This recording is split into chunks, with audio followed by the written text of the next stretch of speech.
there y'all are. How's everybody doing? I've been wondering. I want you to know it is a beautiful day here in Oklahoma, and I'm just laying under this tree watching the grass grow. Ooh, you probably got some questions about why I'm just watching the grass grow, and I'll tell you about that a little later. But first, I want to give you some advice today on love and marriage. I'll tell you a little bit about me and Edgar. We've been married a great number of years, and you know marriage, at first everything's all beautiful and lovely, and you just can't wait to be around one another, and time tends to change that a little bit, you know. But sometimes I get thinking back when me and Edgar first fell in love on my mama's porch, and I'm telling you, it was glorious. Oh, he was the cutest thing.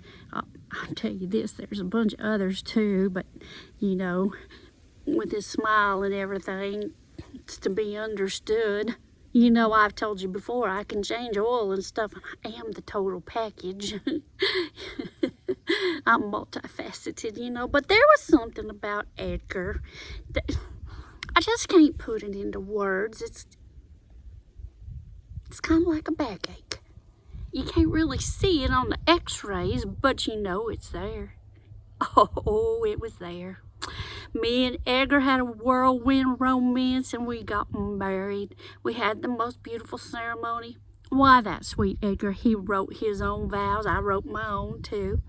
To this day, I can still remember exactly what my Edgar said. He looked right at me and he said, "Ophelia Chardonnay, I promise to love you in the morning when you got sand in your eyes.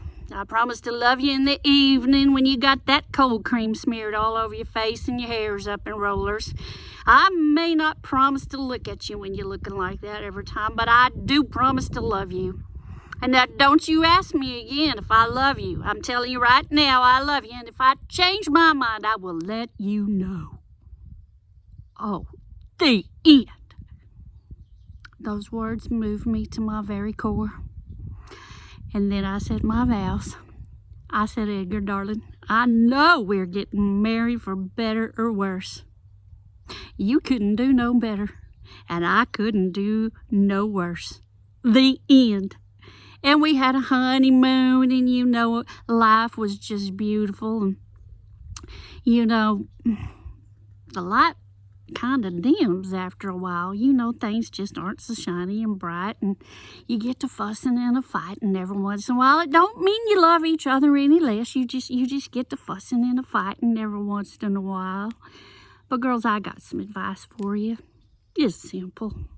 Every once in a while, just make that man think that when you're fussing and fighting that he's right. When you do, he'll go to strutting around like a little banty rooster. And it's good for the marriage. It's just good for the marriage. Now let me get back to why I'm laying out here under this tree watching the grass grow.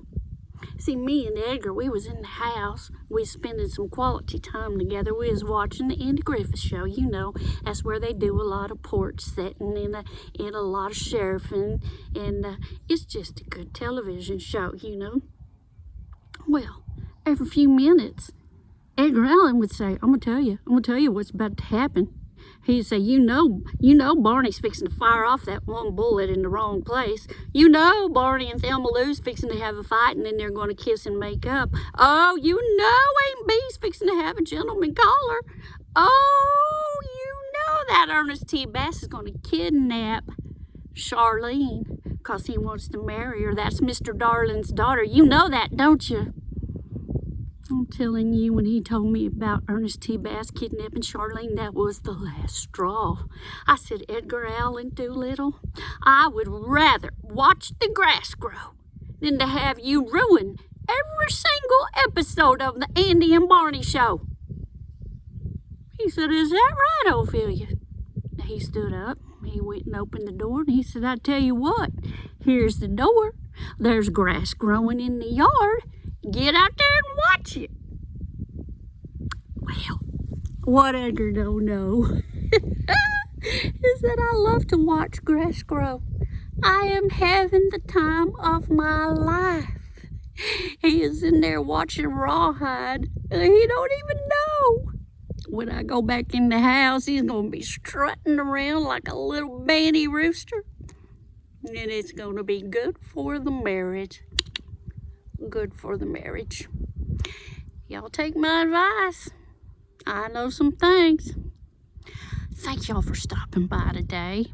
If you liked the video, press the like and share button, please. Listen, y'all be kind to one another, and I'll see you next time. Bye.